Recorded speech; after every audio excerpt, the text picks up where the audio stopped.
I'd like to call to order the public meeting of August 6th, 2024. Mr. Geiger, would you please lead us in the Pledge of Allegiance?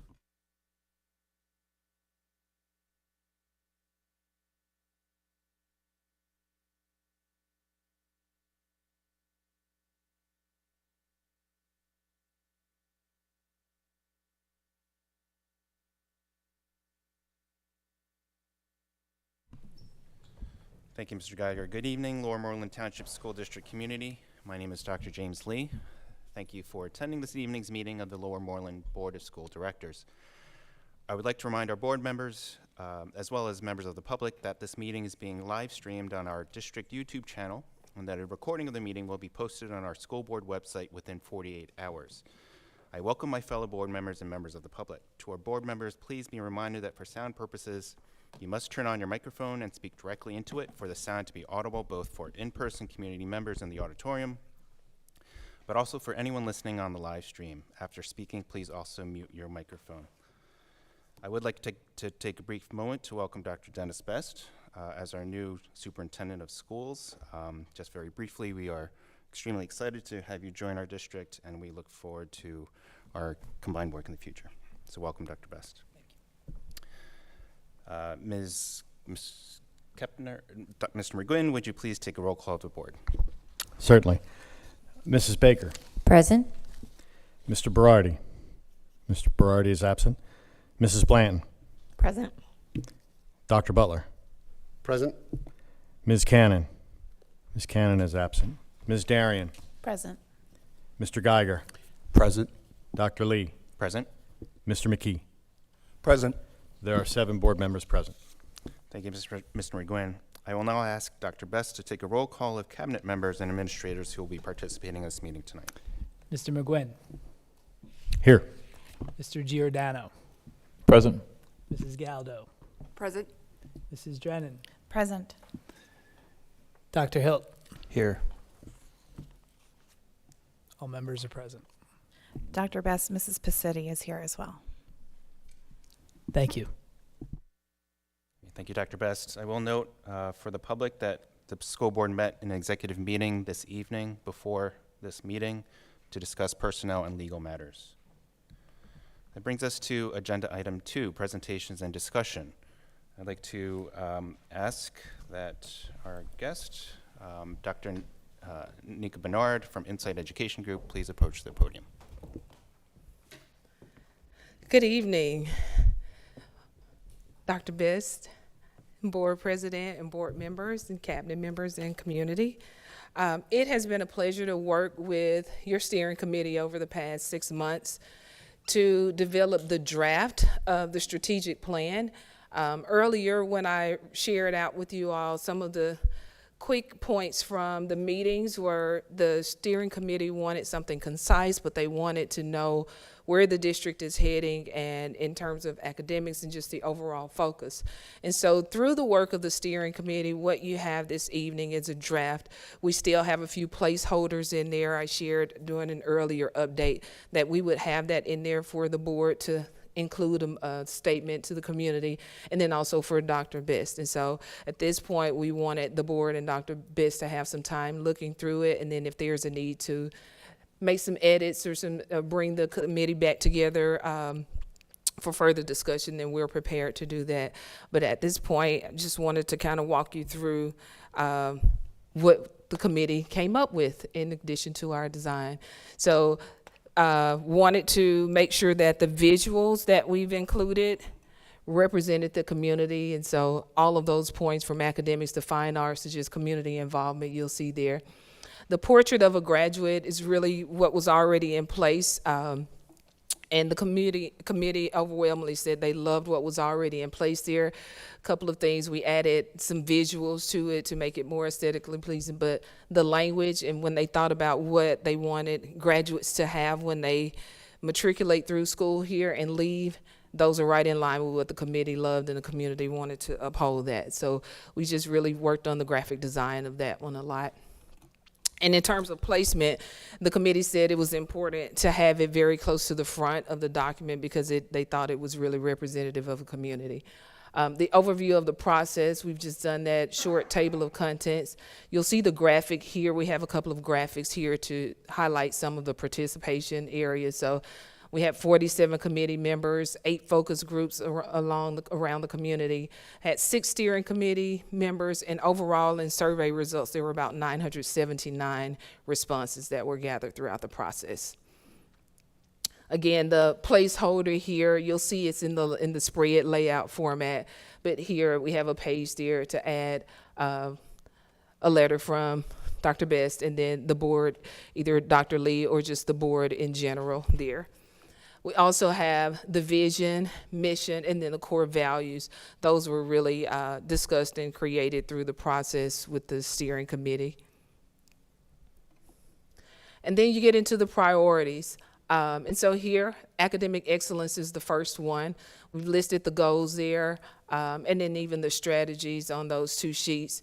Wanted to have some pictures. Initially, we had one continuous picture here of the young lady who's doing work, and there was another one, but it was important to highlight photographs of the work of various age group and grade spans. So there we have students from high school, middle school, and even elementary there.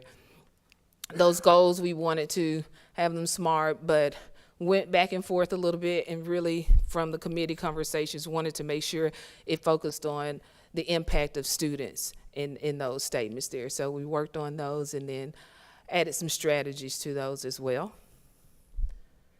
And so the equity priority is priority 2. So very similarly, you'll see an overview of that on the left. The goals, there are 2 main goals there, and then the strategies as well. Priority 3, college and career readiness, very similarly aligned with the goals and then the strategies that the district plans to engage in over the next 3 to 5 years to address those and achieve those, rather. Priority 4, safety and wellness. Those goals and strategies are there as well. And then we've got, at a glance, just a little statistics on the district. Glossary of terms, we wanted to add that because for all the stakeholders that may not be educators and know some of the terms that we talk about in and out, day in and out, we wanted to have that there for their reference to be able to fully understand and engage in the document. And then finally, moving forward, just a short statement about accountability, the process, and how the public can also participate in this, and how they can expect to see updates of the work throughout the next 3 to 5 years. And so that's the version that we've worked on thus far. And I will take any questions at this point. Thank you, Dr. Bernard. So are the next steps, letters to fill those placeholders, and is the rest of the text pretty much final? It is, and we wanted, of course, to give you all and Dr. Best, since he's just getting here and drinking from a fire hose, of course, but we wanted to give him an opportunity to look through it and learn a little bit more and determine if he wants to maybe have another steering committee and talk about some things, and maybe if he wants to make any edits from there. And so if that's his decision, then I can work with Ms. Galdo and Dr. Best to schedule those things out, and then we'll be able to finalize it. But for the most part, we have the data that we can share with him that we discussed in looking through these things to create or enhance the language, because the priorities are pretty much a continuation of what was already in place. The steering committee agreed that they really liked the priority areas and they were still needed. But we just worked on the language a little bit in some because they were kind of departmentalized. It was more like human resources and business and so forth and so on. So the next steps, as you just said, would be to determine, and I know he would need some time to review it and get with you all and Ms. Galdo, and then maybe in a week or two, we can come back together and have a conversation to say, what do we want to do differently other than add the letters in from you two? Sure. So I'll take the opportunity to thank you for leading the work of the committee over the past several months. I know members of our board, as well as several members of the community and faculty and staff were involved in the steering committee. It was a lot of work and time commitment. Could you give us just on a high level how this 5-year plan differs from the previous? How has it evolved? what would you see in your professional experience has been maybe the strengths of this particular plan compared to previous? I think I may have bragged on your students before.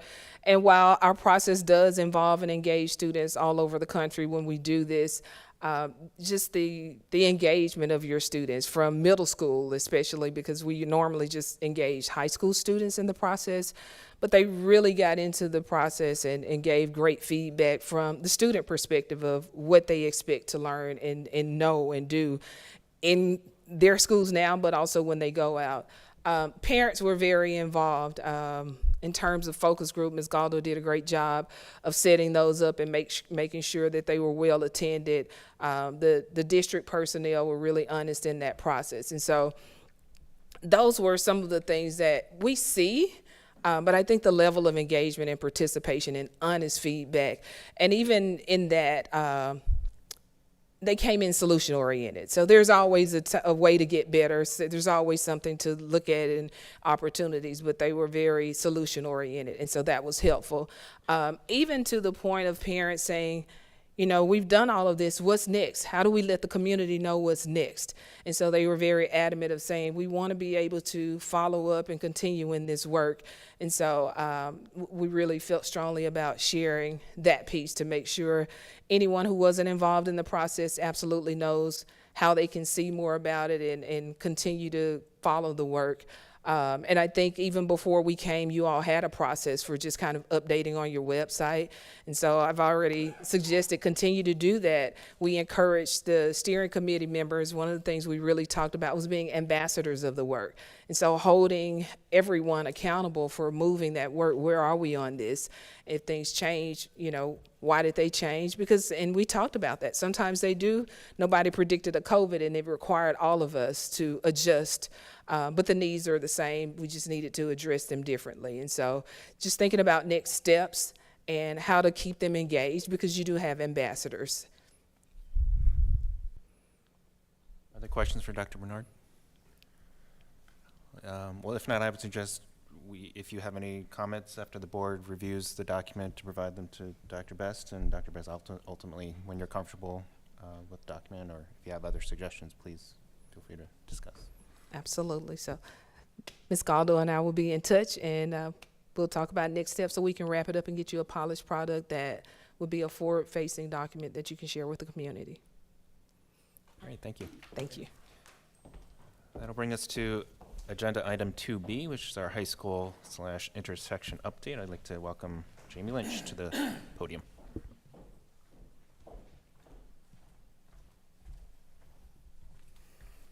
Good evening, members of the board, members of the administration, the Lower Moreland Township School District public. Good to be here this evening. Quick update on the remnants of the high school project. Glad that you're in this room.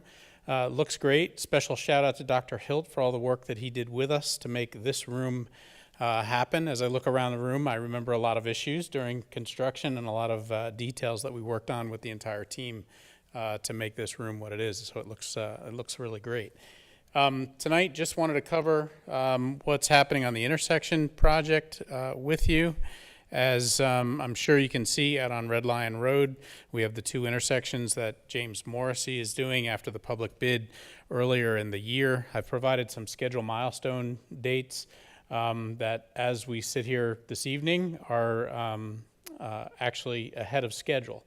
So the short story is that both intersections will be paved and ready for the start of school. The only things that will linger into the fall are the mast arms, which you'll recall that we talked about. That'll be delivered in October, but pedestrian crossing signs are operable and will be facilitating the crossing of pedestrians when the new intersections go online. So when I said things were a little ahead of schedule, you've seen a couple of stormwater inlets that are already installed down there, and the main intersection, the island is installed. All the anchor bolts are set for the mast arms, so you can see that as you drive by. And this is all the priority work, as Ashley has put in the presentation, that needs to be completed first, so that we have asphalt in place and we have crosswalks in place et cetera. Morrissey's done a great job. I'm sure you're familiar with the contractor from work locally on state roads, but also work that they do on the turnpike. So this is a contractor that's well known. And interestingly, the project manager for Morrissey was the original project manager that worked for Blair, the site subcontractor here. So we have great familiarity with him and, of course, the work that Morrissey does. So we've been very pleased to date with the work that they've been doing. Further down at Valley Center Park, the intersection is moving along well. Again, line striping will be completed here at the end of August and ready for substantial completion, again, outside of the mast arm that needs to be installed. So that work is moving along well. Again, the details are here for what happens down at Valley Center. There's a left turn lane off of Red Lion into Valley Center Park Drive that facilitates the bus traffic that comes in that entrance.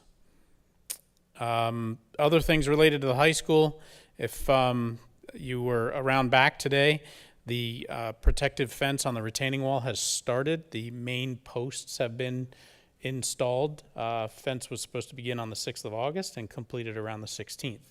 So that work is underway and will be completed as planned.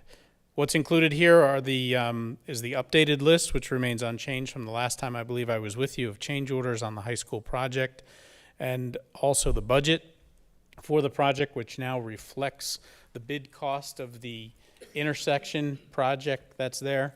Very little else has changed other than a couple of payments to our prime contractors. And we go down to our line mark contingency. We see we have $471,000 remaining in contingency. That's reflective of the bid numbers on the intersection. So as a result, you had the credit that came back from Murray Avenue of $523, and that negative number, $52,000, means that we're $52,000 over the budget if you include the credit that came back from Murray, right? We have a double negative there. It's always been confusing at the bottom line. But thanks to the number that came in for the intersections, that's what's tossed that number into the negative.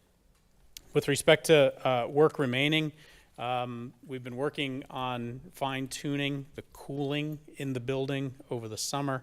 The chillers went online in the spring. Of course, the summer is the great time to test what happens, and our HVAC contractor and also the controls vendor have been in good cooperation in order to make adjustments so that we have good cooling and comfort. And of course, these crazy 100-degree days are a good test, and high humidity are a good test of that. Some other things we've talked about in the past include the detention basins that surround the site, and all of that work is complete. We have grass growing in all of the basins, and I understand that they've been functioning well. I'm sure that the district has scheduled another natural rain event this week in order to test their performance while we're still holding retainage money on the general contractor. So that's been happening. Much of the punch list is complete. There have been a couple of warranty items that have been called in, and all of the contractors have been responsive. One of the larger punch list items had to do with the second elevator that was malfunctioning. The elevator is now functioning, and it was determined that the card access system for that elevator was the cause of the fault. And so the elevator company is still coming back on warranty to address that condition. We don't want to have a push-button elevator available. We still want it to be secured when kids come back to school. So effectively, that's where we are, and I'm happy to answer any other questions that you have. I know that there's some grant information that Mr. McGuinn is going to share with you later in the meeting. Mr. Lynch, the arm, could you just describe for us how that works? There's going to be like a push mechanism on either side of the road if you're coming down the high school hill or up from the Murray Avenue School, that little avenue way back to the high school, back to the football field. Students going to come to that intersection, hit a button, and then the arm's going to go all the way across Red Lion Road. Is that how it operates? So it's not an arm that stops traffic. It is a mast arm that holds flashing lights. So it's not like a arm at a railroad crossing. All right, and what PennDOT has done I would say in their infinite wisdom, as opposed to the small flashing traffic light that you commonly see at the beginning and an end of a school zone, or a flashing one. You had a kind of a custom-made one down at the Valley Center Park intersection. You may recall there was a diamond shape that had LED lights on it. This mast arm has the push buttons, but instead of the light being on the right side of the road, now there's a mast and arm that goes over both travel lanes with flashing lights. I see. To warn traffic that there's a pedestrian crossing. Mr. Geiger, in the township, this will be similar to what's on Huntington Pike, right by Heritage Hoagies, right on Turwood Road, and also on Byberry Road as you're going out of the township by the trail. Okay. So it's a flashing yellow light across that really grabs your attention. I haven't seen them. I don't know why I haven't. Okay. Thank you. So, Mr. Lynch, if you could help us, because every month I look at this sheet and I'm trying to figure out, as the contingency number comes down, right, as the soft costs have accumulated, bottom line, is there money coming back to us from this project? I guess that's my question. Gotcha. That's Yeah. a good question. So again, we've talked about this as we've gone. With the deletion of the work of the demolition of Murray, the district received a credit of $523,000 and change. That's reflected there. Currently, of the contingency in the project, the contingency is $471,000. You asked me to separate that from the credit that was coming back. So effectively, the project is finishing under budget, depending on how you look at the credit that came back from Murray, right? The last thing that we have to do is close out the remaining contracts, and there are allowances in those contracts that will be the final number, if that's clear. Yeah, but I thought the credit for not demolishing Murray was applied to the change orders, and it's already in the change order final number. So on page, right, on your slide 8, the approved change orders from August 29th, the negative 440,000 for the general contractor, et cetera, those totaled the 523,000 credit for not demolishing Murray Avenue. So the credit, as I interpret it, is already accounted for in the reduced change number. Right, amount. and you're absolutely correct. In the change order number above for the general contractor and the electrical contractor, because we got a credit from both of them, the 523 is reflected in the 774 that's listed there, right? Then at the bottom, the contingency, including that, is $471,000, okay? But as I understand it, you were looking at the project saying, all right, we got a credit back from Murray Avenue, and that's reflected in the numbers. And so that contingency at the end, we would like to be $523,000, because that's what we removed from the project. And what I'm saying is that it's not 523, it's 471. You received the credit, but you wanted to kind of reassess the project as, instead of 69,992 as the budget, we were looking at the project and managing the project as if it was 69,992 less $523,000. Does that make sense? Does everybody kind of understand that?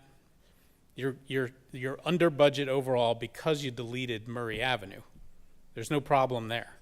And then the last thing is to close out the project and zero out the allowances. Yeah, Dr. Lee, the biggest change from for most of our meetings is if you look at the 6th line down from the top, we were projecting $400,000 for site improvements, and it came in way over budget. So it's eerily close to that Murray Avenue credit number. So if we were still demolishing Murray Avenue, we would be at $70,500,000 in costs. Because we're not demoing Murray, we're roughly coming in right under $70 million. The biggest factor is, again, that large variance in the intersection. And again, I will be speaking about, giving the board updates on the eventually got separated into two grants of about $198,000 that is coming back to the district.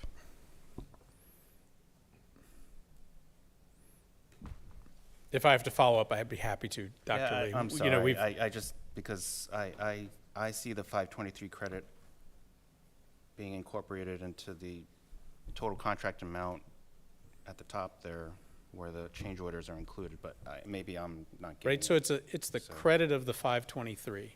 So if we, let's say we didn't demo Murray, we'd add the 523 back in. To the change orders. Yeah, we'd add it back into, and your contingency would be much higher. You know, once again, we didn't want to come back and say to the community, the project was wonderfully under budget by $500,000, knowing that we deleted the Murray Avenue demo. What is most appropriate based on the credits and the ads is the project is on budget, even with the additional expense that was incurred with the bid for the intersections. And thankfully, the credit was realized for Murray Avenue. Okay. It's just how you put the math together. Any other questions for Mr. Lynch? Great. Thank you. Thank you very much.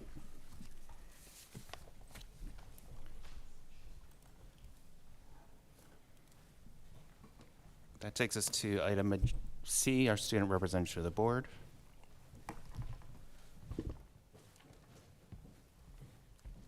Good evening, community and board. My name is Adona Salamai. I am an uprising junior at the high school. Thank you all for being here. I hope you're enjoying your summer. The heat is very, very enjoyable for me, and the humidity, very nice. So today I'll try to keep it short.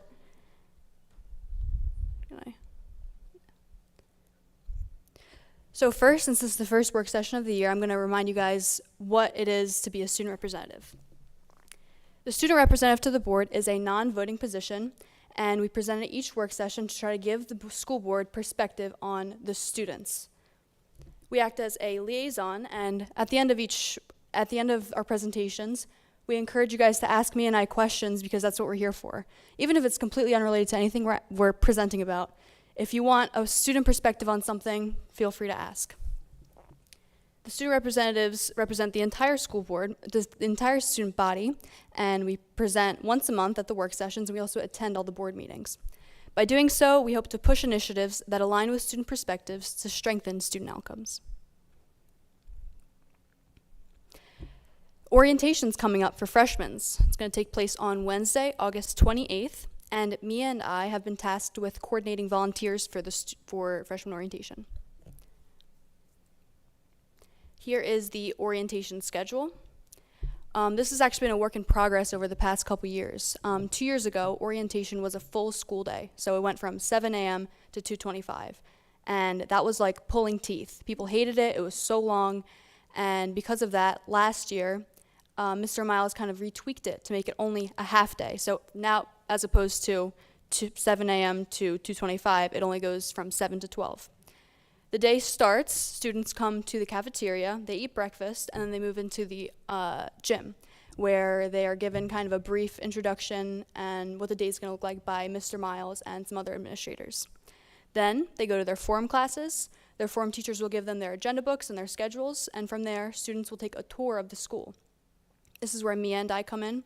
Mia and I have asked NHS to provide us with volunteers, and these volunteers will lead the school tours to each form class.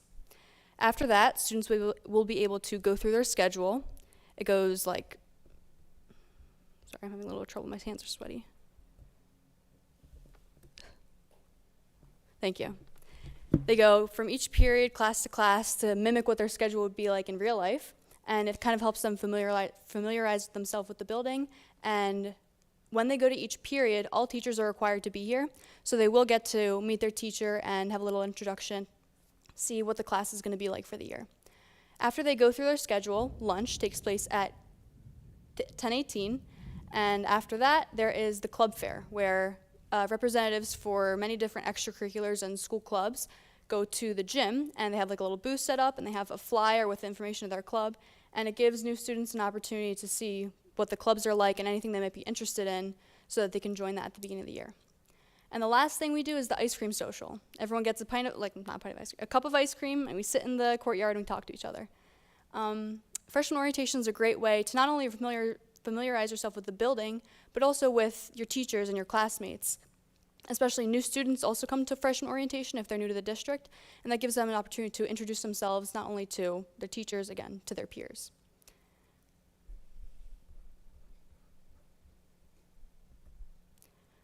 That's it for today. Any questions? Are sports teams at the club fair? Yes. Great. I wouldn't expect fall sports to be because by the time of freshman orientation, preseason is already going on, but I assume that winter and spring sports will be there to advertise their sports. Was that up on your schedule, like the fair for the different activities? Yeah, so it's club fair, but it's like an extracurricular fair. So it's not just gonna be club, it's also gonna be anything that's involved with the school. So all sports were there except for the fall sports because you can't join a fall sport. That's because fall sports start on Monday of this week for preseason. Is 15 minutes really enough time for that? Yeah, because it's like a row of tables, and how they did it last year is like students aren't going to be interested in a lot of this stuff. So like you can kind of tell from the premise of something, am I going to be interested, am I not going to be interested? And a lot of time, I had a table last year for mock trial because I'm very cool, and I had a thank you. I had a flyer, and people would just like pass right by. Like people know what they're interested in generally, so 15 minutes was enough last year. Sure. Yeah. Do you know if you're getting the majority of the freshman class coming in? So last year it was approximately 50%. So forum classes are usually like somewhat 20 to 22 people from my experience, and last year was only like 10 to 12 people in each forum class. But I do think the people that come really are, it is helpful to come, especially in the new school now that it's much bigger than the old one. The old one was 2 squares on top of each other. This one, it's a little bit harder, especially with the fact that it's not how it was before with, I just said 2 squares. There's different hallways and things aren't leveled like 1, 2, 3. That's like the ground floor, the first, like. How are you getting the word out about this? So freshman orientation letters went out to all of the incoming freshmen that are registered this year. And also Mr. Miles just sent out to new students that are registered for this year. So they get a letter to their families that lets them know the date and what they need to do to prepare. And you don't have to sign up, it's just whoever shows up. Like, it's not something that you have to like enroll for. Like agenda books will be ready for everyone, schedules will be ready for everyone. If you don't come, okay, but if you do, something will be ready for you. Anything else? All right, thank you very much. Thank you. That'll take us to Agenda 3, Superintendent's Update. Dr. Best, could you take us through items A through E?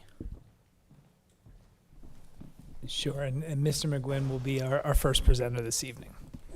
Thank you, Dr. Best. I have a potpourri of updates from the business office. Update on our approved state budget signed by Governor Shapiro on July 11th.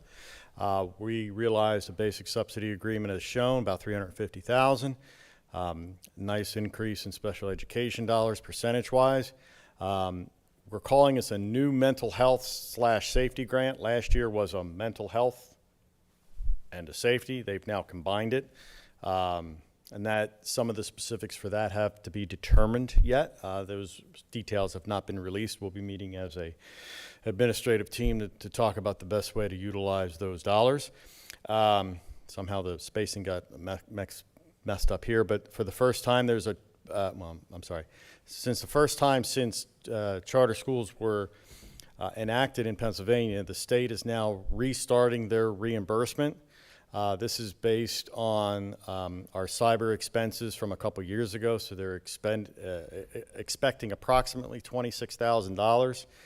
That actually is going to fluctuate based on how much we actually spend in cyber dollars, based on what we report to the state. It's part of our annual financial report. I'm going to jump over to facilities. Our handrail project at Murray Avenue is commencing right now.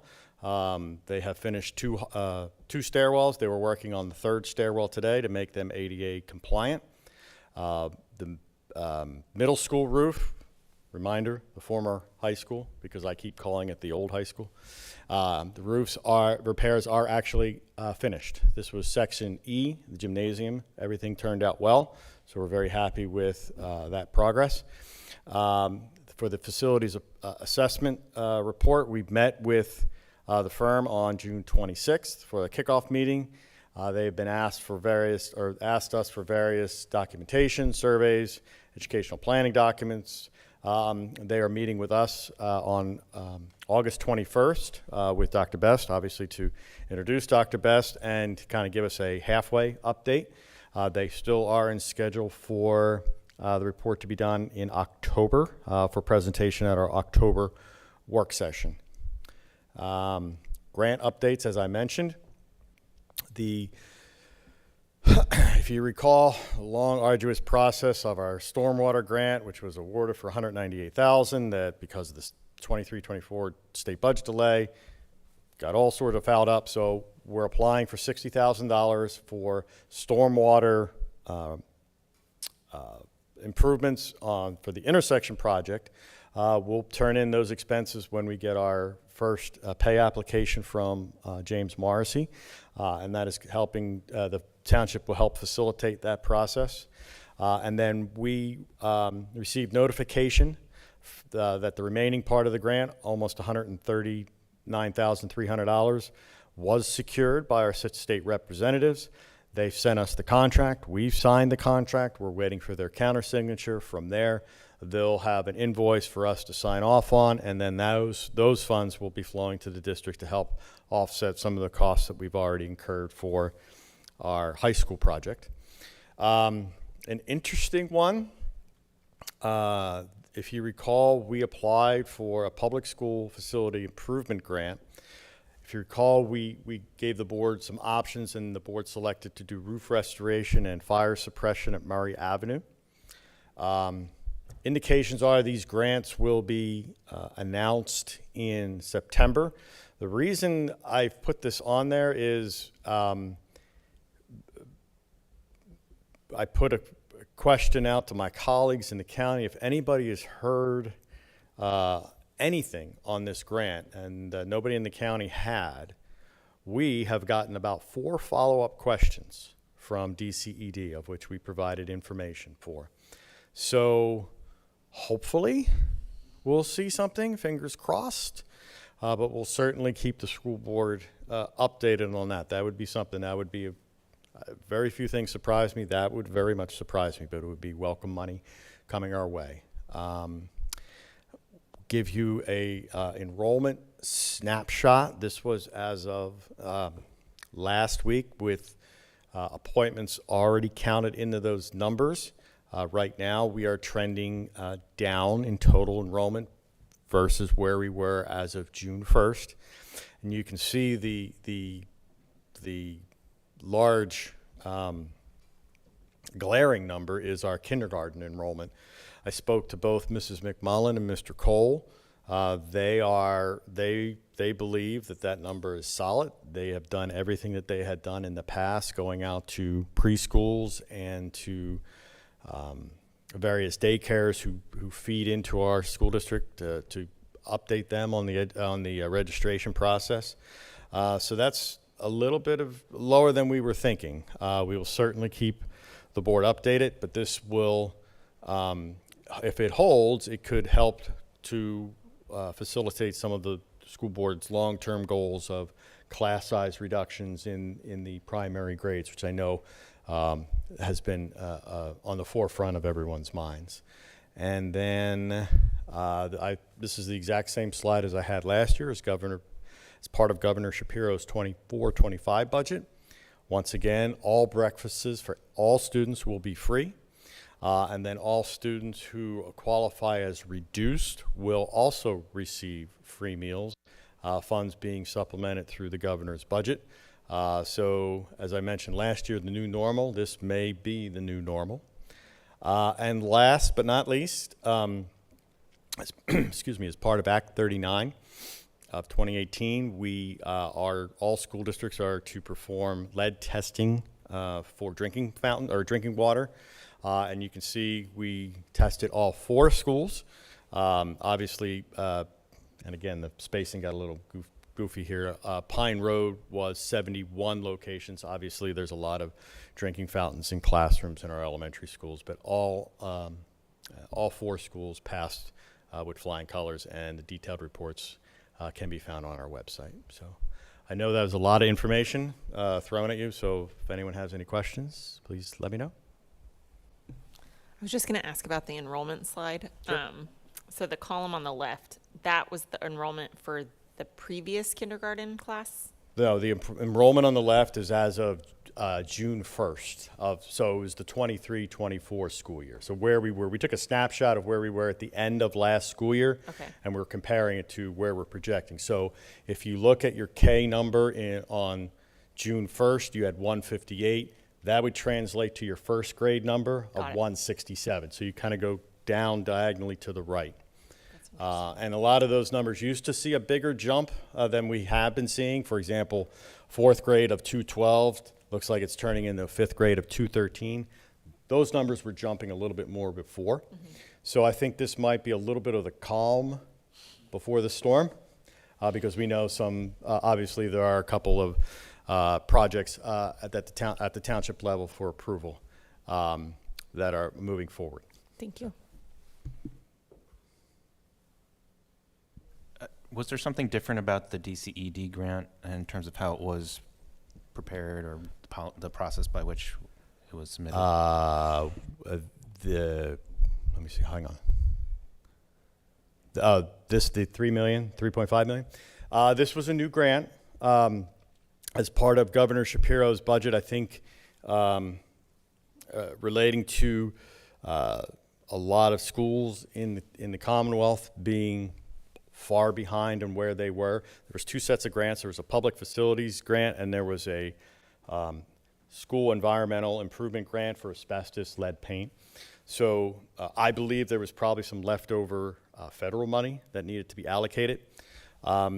This was the one, if you recall, when we did the presentation for the school board, we talked about aid ratios. We were about there was 428 districts that are poorer than we are, according to the state. So we didn't have much confidence, but we absolutely followed through. And I would be surprised if we don't see something based on the level of detail that they continue to ask for. And again, we've been very responsive, and I actually had a conversation with the young lady for clarification, and honestly, I don't necessarily want to tip my hand to the rest of the Commonwealth, but they actually told us to put in more than what we originally put in for, because they said, well, yes, you can include soft costs, which was kind of nebulous in their instructions. So we put in a little bit more based on our estimate. So early indications are, again, as I mentioned, September. I did hear a rumbling from a colleague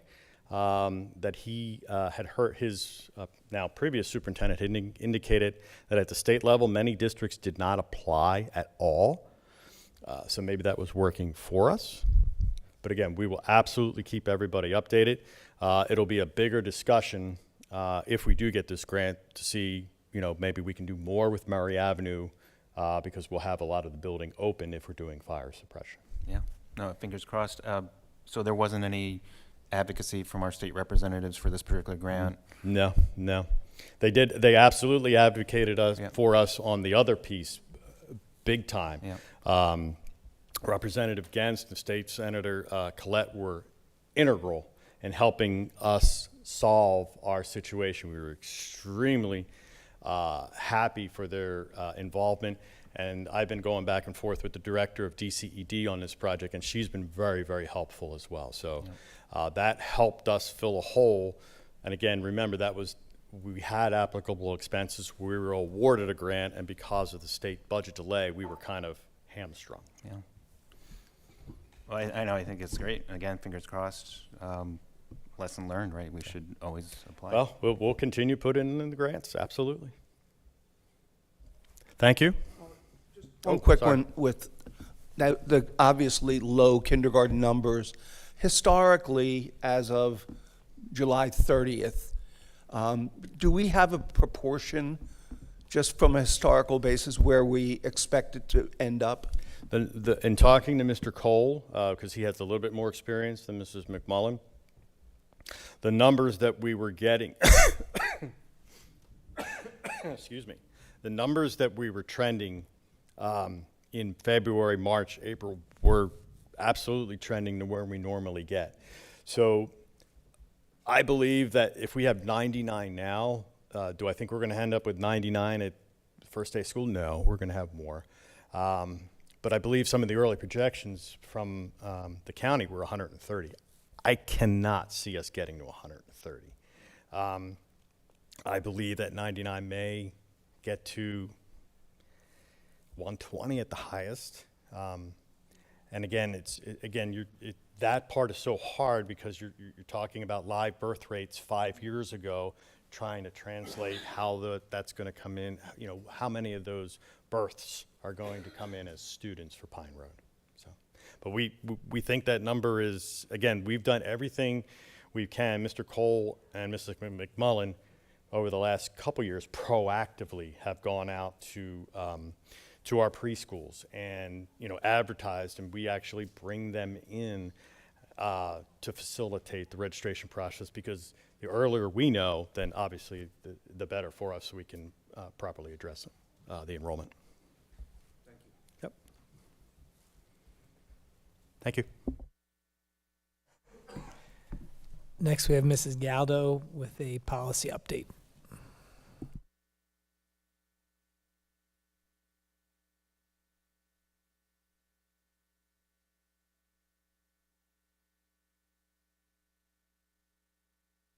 This is an update from May. You might remember in May, I presented to you on the new regulations, Title IX regulations that took effect on April 19th, that were going to take effect August 1st. So since that time, PSBA their legal team has been working diligently to update the policies to be ready for the new August deadline. So I'm just going to go over briefly what they are. And just a reminder, the new regulations apply to complaints of sexual discrimination or harassment. So that's the area we're talking about. And there have been a lot of several legal actions, across the country in response to these Title IX regulations. But Pennsylvania is not one of the states that has received a preliminary injunction against the new Title IX regulations. So we are obligated to follow them starting August 1st. Okay, so in addition to the Title IX regulations, there are a couple of policies. Policy 103, which deals with discrimination or harassment affecting students, and Policy 104, which is discrimination or harassment affecting staff, were modified based on other changes in addition to Title IX. And those quickly are the PA Human Relations Commission. They provided updated definitions of sex, religious creed, and race. So you'll see those new definitions in Policies 103 and 104. In addition, the Pregnant Workers Fairness Act was updated, so that you'll see that change in Policy 104. The Pump Act, addressing how lactation is also addressed, and the new EOC enforcement guidance on harassment in the workplace is also involved in this. So in addition to Title IX, those things are taking place. So the policies that are on the board agenda tonight are Policy 130.1, which deals with non-discrimination with qualified students with disabilities. So, of course, our students with disabilities are one of our most, we need to protect them the most, and so there are protections in place in those policies for Title IX. Pregnant parenting and married students, this is the new Title IX regs specifically address provisions around pregnancy, parenting, and pregnancy-related conditions, both for students and staff, so we had to update that policy.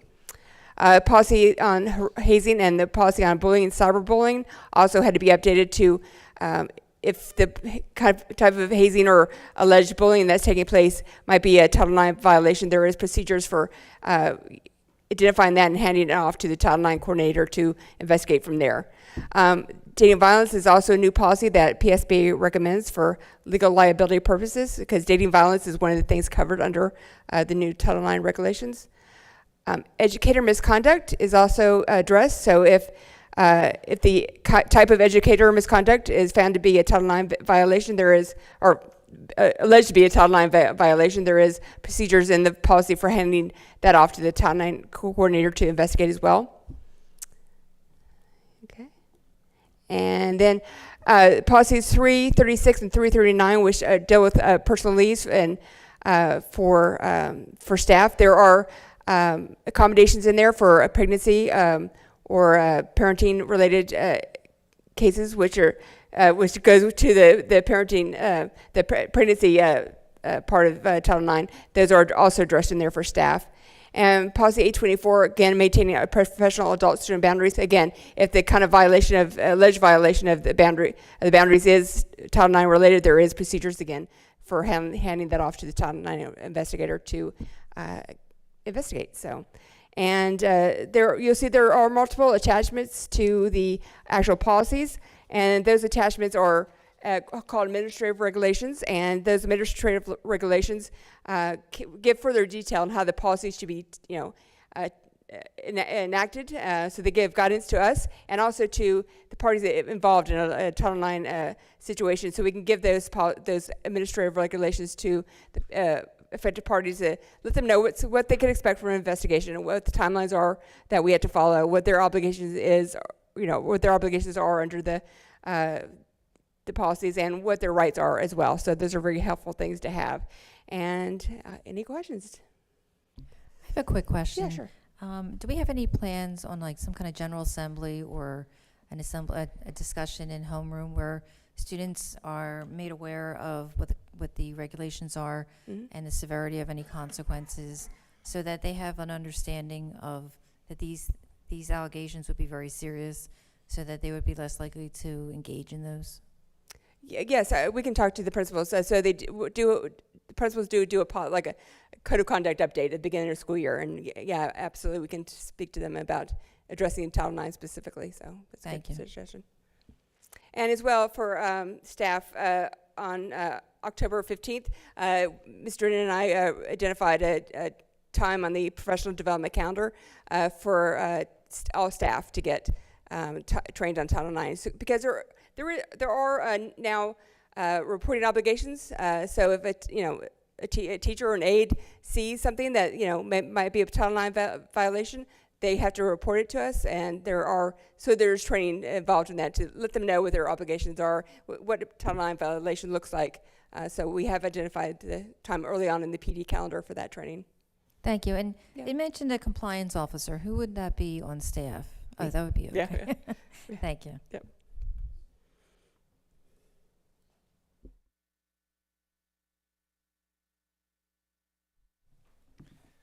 Up next, we have Mrs. Drennan with an update on federal programs.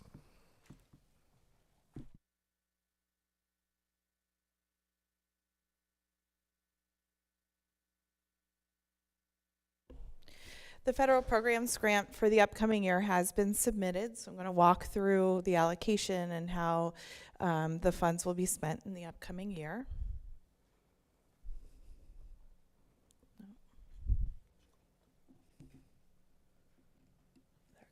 Okay, sorry about that.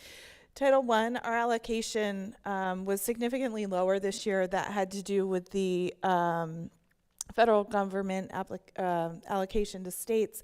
That was lower, so in turn, throughout the Commonwealth, funds were down in Title I. But we are excited because we can continue to provide our title assistance at both Pine Road and at Murray Avenue. So there will be 3 serving students in K through 3 reading and math. And there will be 2 serving students in grades 4, 5, and 6, 1 in reading, 1 in math at Murray Avenue. So we're fortunate to be able to continue Title I programming in both of our lower elementary and upper elementary buildings. There will also be an allocation to support program supplies. Last year we saw a lot of success in high dosage tutoring, and the impact was so great we made sure that we allocated funds for that this coming year as well. And what that looked like was our neediest students received a teacher mentor who worked either before or after school for 30 to 45 minutes at a clip with a student 1 to 2 days a week.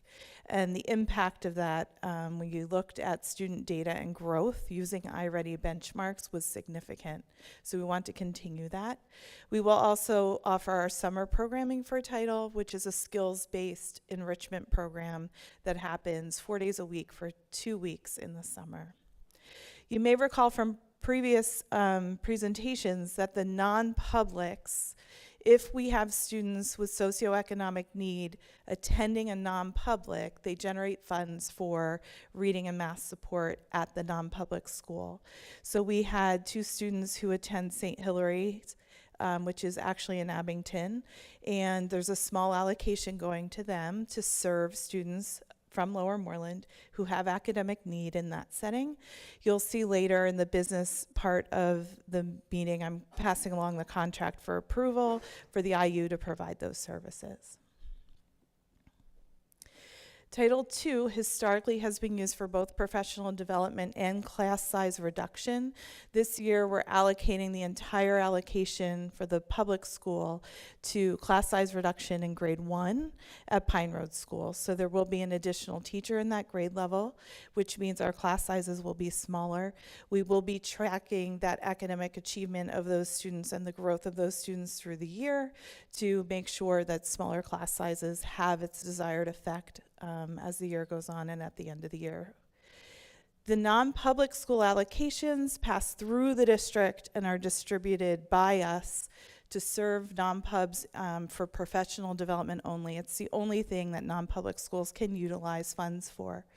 We contract with the IU to provide that. So it's a pass-through. You'll also see our contract with the IU for Title II later in the meeting. And then they coordinate with the IU to provide those services to them directly.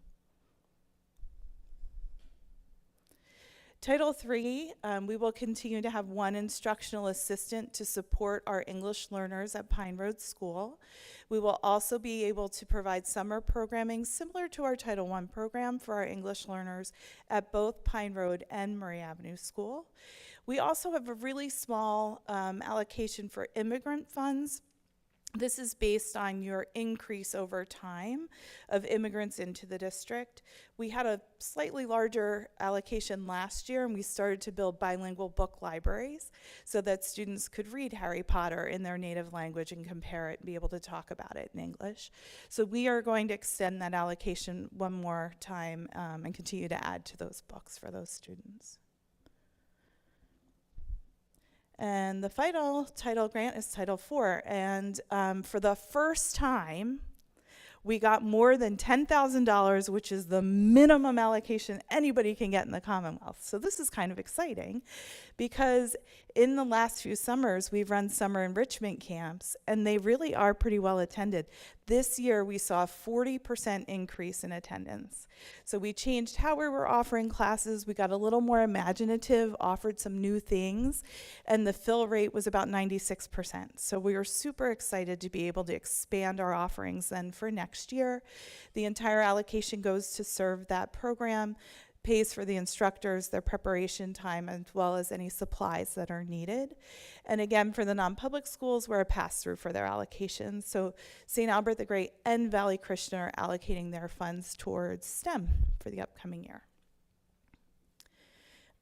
These funds are great because they supplement, not supplant, local funding, which means we do have the capacity to expand staffing and programming to meet the needs of our kids, and I really think they help to serve the vision and the mission of the district.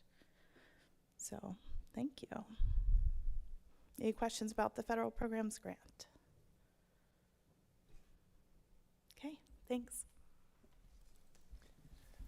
Up next, we have Mr. Giordano with a student services update. But Mrs. Drennan, I'd be remiss to say thank you so much for 30 great years at Lower Moreland, and best of luck to you at Upper Dublin. We're going to miss you. Hi. I just wanted to update the board on 2 things. One, our extended school year program for the year just ended last week. The summer program ran from July 1st to August 1st. And if you're not aware exactly what extended school year is, just a reminder, it's for students with IEPs for whom the IEP team has determined that they've experienced regression or overall slow progress. There's a number of criteria we have to meet to find a student eligible for extended school year, and if they're found eligible, then we offer a program. The district offers a program in district, as I said, around from July 1st to August 1st. We have it. In the future, we'll probably have it at all 4 buildings, but this year we had it at every building except for Murray Avenue. 86 students were eligible, and 62 attended. This year it's we're at just about 71% attendance rate, which is typical. For comparison, last year's numbers were 75 eligible, 57 attended, and we had that was about 76% attendance. So it's not mandatory. It's mandatory for us to offer it, but parents do not have to send their students, and it's understandable that they don't. Not every student goes because some students just need a break in the summer, as opposed to continuing learning. And just a final update on our early intervention numbers. Right about in August every year, I update the board just so you know where we're starting the year at. We had 16 transition meetings this year. 4 of those students, it was in January, 4 of those students will either be remaining in early intervention or attending a private school. 1 student actually entered the district last week, or July 31st. So that brings us to 13 total students with IEPs coming in from early intervention, transitioning to Pine Road. 4 of those students are speech only, and I mentioned that because the speech only doesn't have as much of an impact on caseloads as students with typical IEPs do. Some of those students of those 13 may be in a specialized classroom for a large part of the day, which is impactful.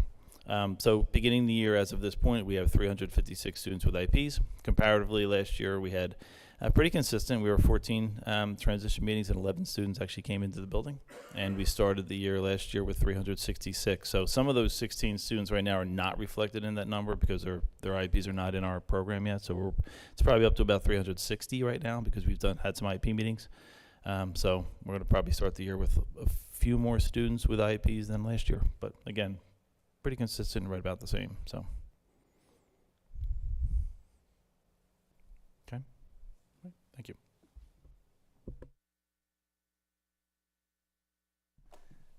And our final update will be Dr. Hilt with technology.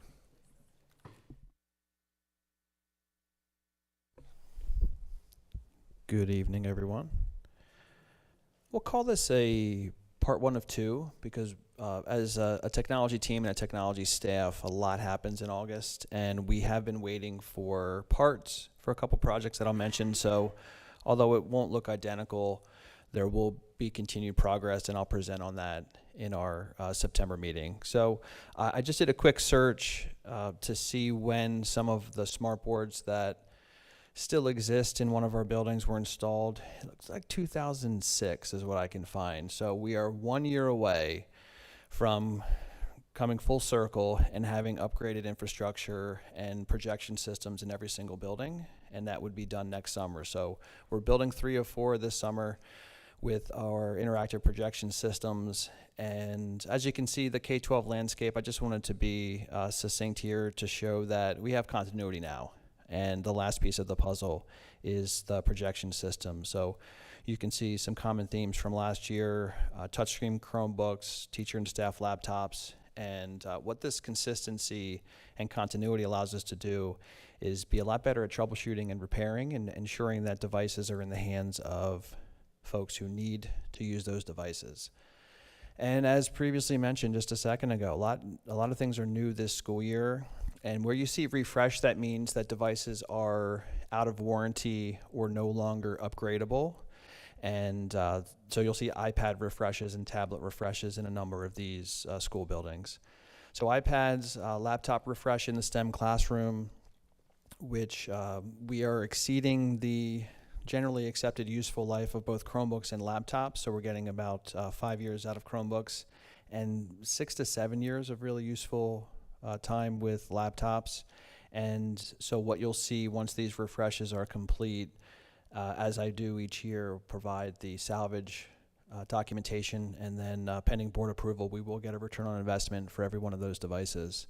Mobile flat panels for flexible instruction. This will provide some creative uses of spaces, and this is basically a TV on wheels, but with interactivity included, and it provides an opportunity for spaces like this to be used as flexible instruction spaces, and those spaces at Pine Road, and then laptops for video production, which was many years coming. Murray Avenue Interactive Projection Systems, this is the in progress, still waiting for some parts that will be completed as soon as possible. Security camera project as well, iPad refresh for multiple areas, and then 3D printers. It was time to replace, again, years and years and years of use out of the 3D printers, and they are exponentially better and exponentially cheaper now, which is really nice for the district. Middle school, you can see iPad refreshes, tablet refreshes, 3D printers, workstations, and the refresh again is we're upgrading and we're keeping a modern fleet of devices. And I don't think that the bottom line here for high school is in the backup because I did add it earlier today. This was completed, so the learning stairs has had, since construction was substantially completed, a projector that comes out of the ceiling, or a screen, my apologies, screen that comes out of the ceiling. The projector was just added, the sound system was added, and that will be live and useful tomorrow. So that's a recent add.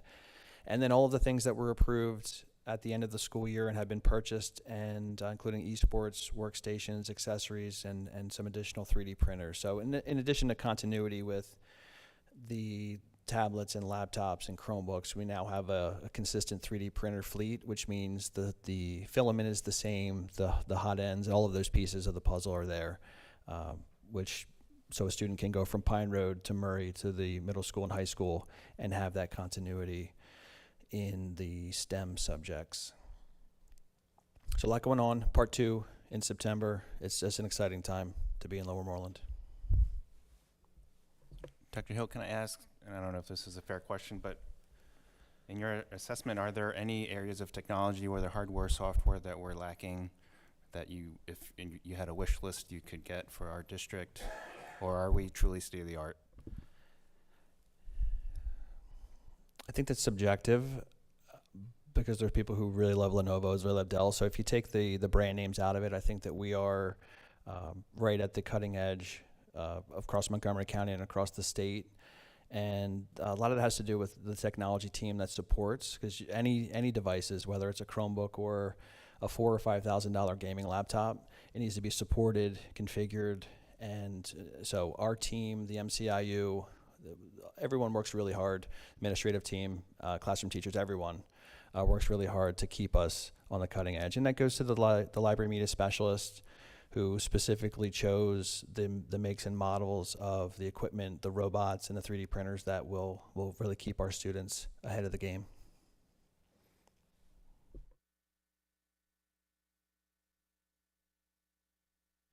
Thank you. That'll take us to agenda item 4, personnel. Ms. Galdo, can you take us through item A, 2024-25 personnel motions? Certainly. So first are the new faculty hires that we recommend starting for 24-25. So just quickly to remind you, the delineation between temporary professional employee and professional employee is that temporary professional employees do not have tenure yet. So so Esme Arts Thomas is an experienced teacher who's worked in private schools, so she's coming to us without tenure. She's recommended for a 5th grade position, replacing Karen Bixler, who you may remember is going to a math specialist position at Murray Avenue. Kelsey Pressler, we recommend that she returns to us. She previously served a long-term sub position with us for a year, and she's being recommended as a math teacher to replace Kate Herdrick. Kurt Noach has a lot of experience in the Philadelphia School District, and he just recently got his technology certification to be a technology teacher, and so he's coming to us with a lot of experience. Will be a great leader in the department of technology department. He's recommended for Murray Avenue. You may remember this is one of the positions we had to add because they're going to 4 schools, so that's a new position at Murray Avenue. And other new hires, Jenny Serbain, she was previously a 10-month secretary at the high school who had to leave for family reasons, but she's able to come back for the Pine Road position, and we welcome her back. She'll be able to hit the ground running since she already knows the district. We also recommend Danielle Goss Mangold as a substitute nurse on our substitute nurse list, and Matt Crouch as a faculty manager for the next school year at the middle school. So the faculty manager assists the athletic director in supervising games, meeting with the referees, and away teams, and doing all the kind of stuff, the management of sports at at the middle school. And Emily Akamus has requested a FMLA leave from October 26th to November 22nd. Julian Drennan, is going to be resigning effective August 9th after she's been with us since 1996. So that's a huge loss for us, and we wish her the best of luck in her new position. And Colin Mason is an English teacher who's requesting the next school year off for parental leave for FMLA and unpaid leave. Caller Pasiti is also going on to new adventures in another district. She's supervisor of curriculum and community engagement, and she's the effective date we have her for is September 18th. But we'll see, about letting her go early if we can. For tenure, we have 4 teachers up for tenure, and you may recall, so after 3 years of successful evaluations, they're recommended for tenure, and that it would be good in any school district in Pennsylvania. And mentors. So as before, I've shared with you how for the first 2 years of a new teacher's career, they do get a mentor, a paid mentor, and these are the on the left are the teachers who are chosen for those very important positions. And you'll see we do have a void there, which is unusual for us. We avoided the contract for Daniel Kolner, the whole $1,000, which is the amount that is included in the LMTA contract for that position. She's going to be splitting that with her colleague Courtney Benner to mentor our newest speech and language pathologist, because Maria Bishop, the new pathologist, is going to be in different school districts, in different buildings, so that's why we gave her 2 mentors, so she can get the overlap assistance from them. Okay, so that's it for 1A. Any questions? Thank you. Can you take us to item B, please? Yep. So under these are the few last contracts that we had to give away for the 24-25 school year. You may remember in May and June we did the bulk of them. So we Mathletes, which is a math club, they could do competitions and so forth. Merja De Rose is recommended for that at the middle school. Chelsea Stanell, who's coming back from leave, that's why her contracts are kind of late getting approved, so she's going to be retaking her choir contracts at the high school. Miriam Roddy is recommended for the Literacy Magazine Club at the middle school. Denise Myers, Science Club at the high school, and Deborah Lawler, 9th grade class sponsor. All right, thank you, Ms. Galdo. Any questions from the board?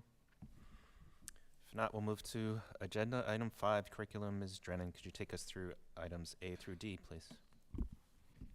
The first item are professional meetings that occurred this summer.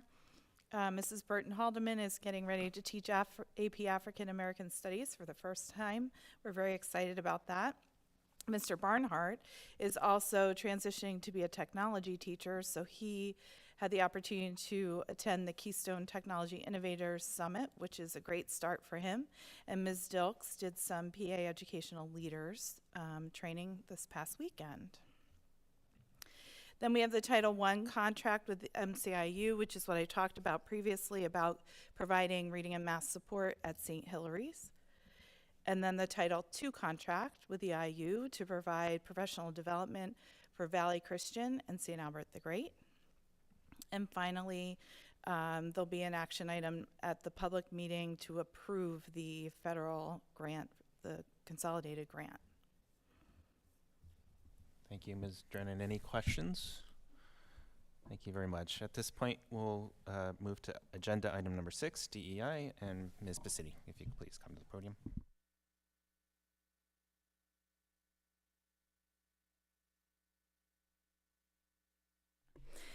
Seeking the board's approval for a professional development opportunity for our teachers this year.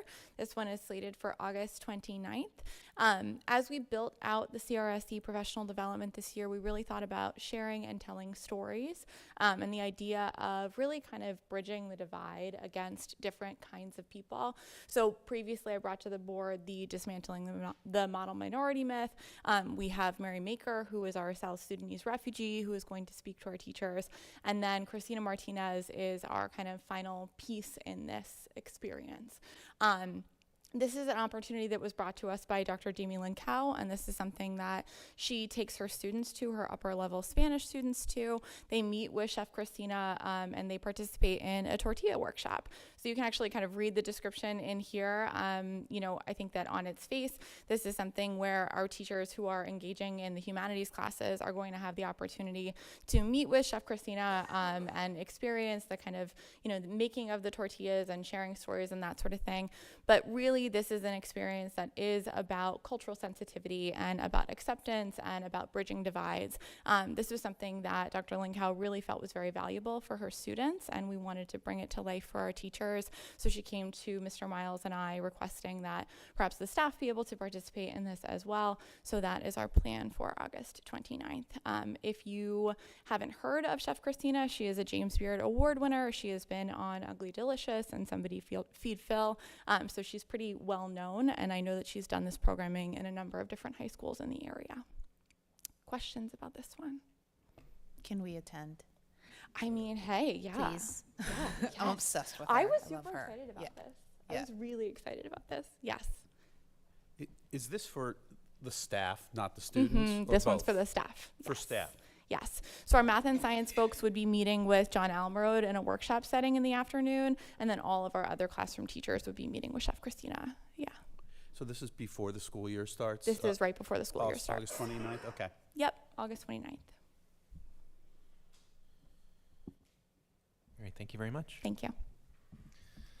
That takes us to buildings and grounds. Mr. McGuinn? Thank you, Dr. Lee. I asked Dr. Best if I could take this. I didn't want to saddle him with 15 applications for building usage on his first meeting. As you can see, we've had a lot of activity. Some of these have already occurred. There are applications for the police department to use the track, for our township to utilize the auditorium for their July 9th meeting. Girl Scouts to use both Pine Road and Murray Avenue. All those have no fees. We do have all the HVAA applications in one fell swoop. They're covered under their continuing use application of $7,500 per year. In addition, we have St. Hilary's asking to utilize the lower gym at Murray Avenue School, and we're charging them a traditional rate that we've charged our non-public schools for use of the track, for example, of $700. We have a use request for the auditorium for a gymnastics event, two separate events, one in December, one in June, $1,500 each as per our board policy, or a total of $3,000. And then again, the township to utilize, there was a canine event that utilized our new high school parking lot that had already occurred. So if anyone has any questions. How long ago was the fee that HVAA pays? It was, we have 3 continuing use organizations, HVAA, Lower Moreland Swim and Dive, and the Emmanuel German School, and those fees were established, I believe it was in 2012, and it has not changed since then. Okay. Thank you. Mark, Would be it be reasonable to change that fee? Sorry. No. The Dance Academy, have we ever hosted them at our auditorium before? Is this the first time? This is the first time for this particular Okay. group.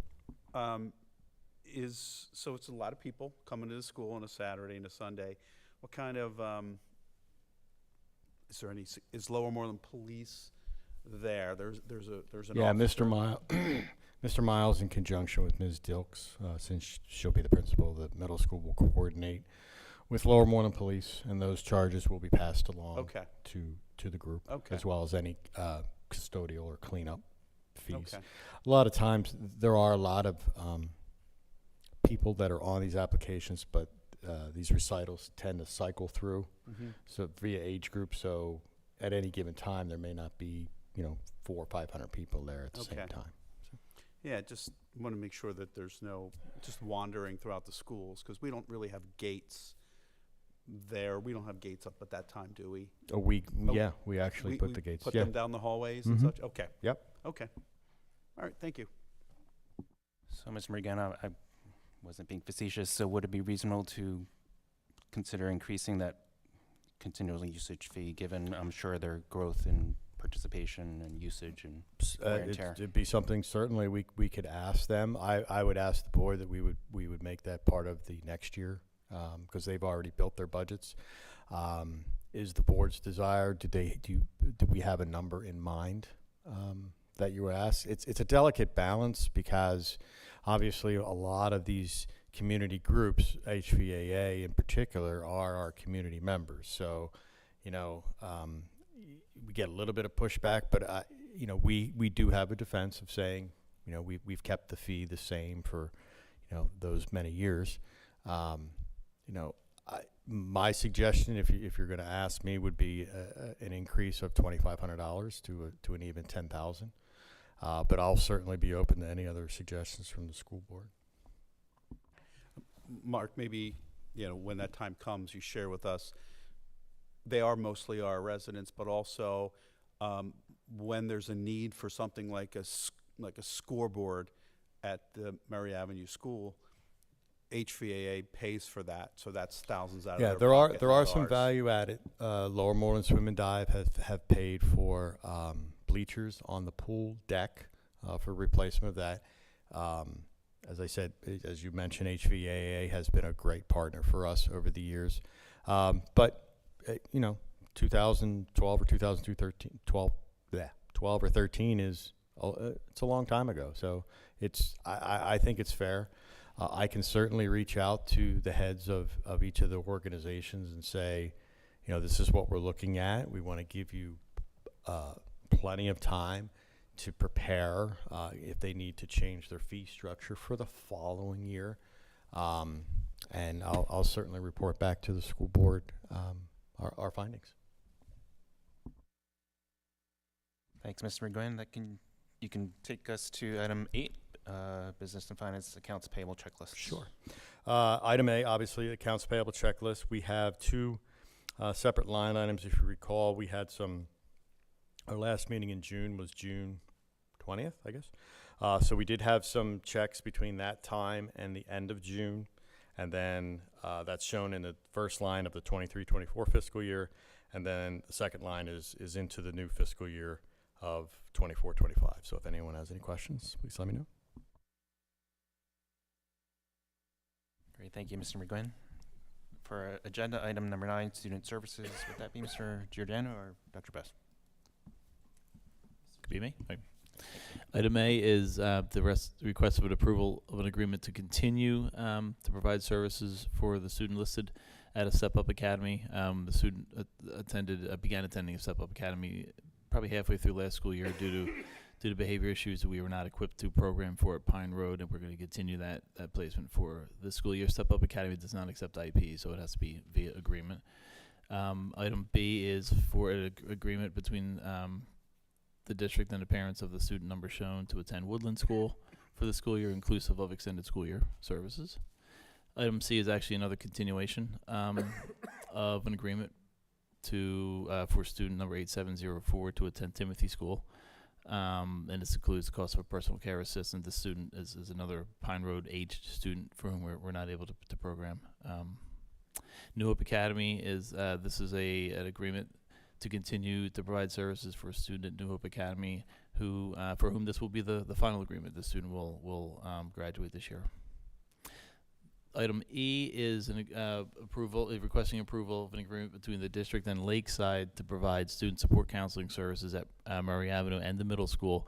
This is actually the second Lakeside contract that we've had on the board agenda. The first one was for the student support counselor, for whom we are hiring using the grant funds. This is still through Lakeside, this position, but this is actually a district funded position that was not filled last year because we could not find a suitable candidate. If you recall, Mrs. Kreutzer at Murray Avenue, when she was here, this is actually her position. When she resigned, we were not able to fill it. last year. So that is we have a candidate for this year through Lakeside.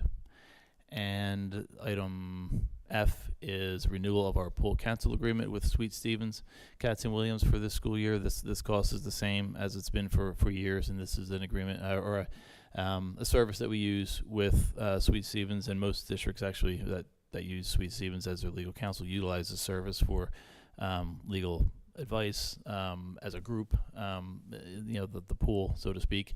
And it also provides us with a certain number of trainings per year. We get 2 face-to-face consultations with administrative staff. This year we plan on using them for any number of things. We have some administrators interested in Title IX training, social media, and it's discipline, kind of cause and effects with how that plays out in school buildings. And if we're working on still soliciting from the administrators what else we'd like to train on. And as I said, it's the same cost as it's been for the last probably 5 years. And it is an invaluable service. So. Thank you, Mr. Giordano. Any questions from the I board? have a question. Lakeside, I feel is very worthwhile. Is that enough that we're providing for students? Because the 1 year that they didn't have access to the counselor. Is this enough to meet every child's needs? We do. We still have the counselor, our regular counseling staff at each school, and we do still have our student support, our school-based student support counselor, Mrs. McFalls, who will also be sharing time between the middle school and the high school. So between those 3 individuals, we feel we have it covered. Thank you. Thank you. Agenda item number 11, school board, item A. I guess this is up for discussion. Mr. Geiger, for next meeting, would you be opposed to serving as school board treasurer for a 1-year term to run July 1st, 2024 through June 30th, 2025? I'd be honored. Not opposed at all. And Dr. Lee, I apologize. I missed that. That should have been on the June agenda. So. But thank you, Mr. Geiger, as always. Item B. This is a tax collection committee delegate appointment resolution. Dr. Lee, would you like me to explain that? Yes, please. Yes, sure.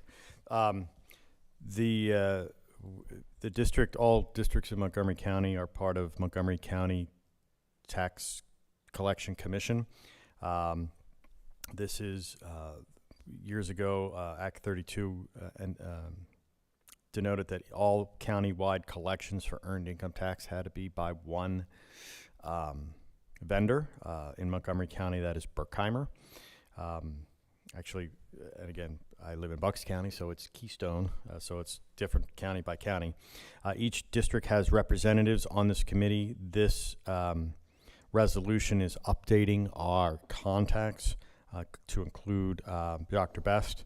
I'm the first contact, Dr. Best is second, and then Mrs. Donahue, our assistant business manager, is our third.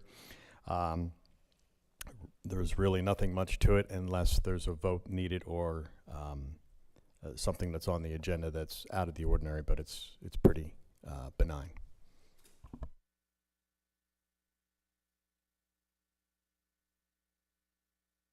Item C is an out-of-state trip for tennis.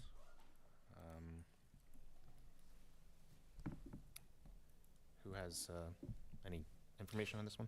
Yeah, this is being run by our girls tennis coaches. It's an opportunity for the girls to go up and back in the same day. They'll be taking the train out of Hamilton, New Jersey.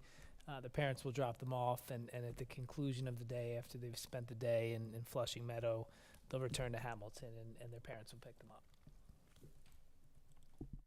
Great, thank you. Any questions or concerns about that item? We'll move to item D, Huntington Valley Library MOU.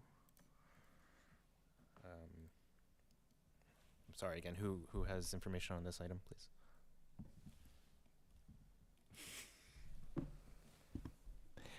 This program, from what I'm aware, allows us to provide information to the library so that students receive a free library card. and they're automatically enrolled. Parents have the option to opt their students out. If they don't opt them out, then the downside is the kids have a library card. Any questions or concerns from the board? Okay. Item E is a new student club proposal called Poet Treats.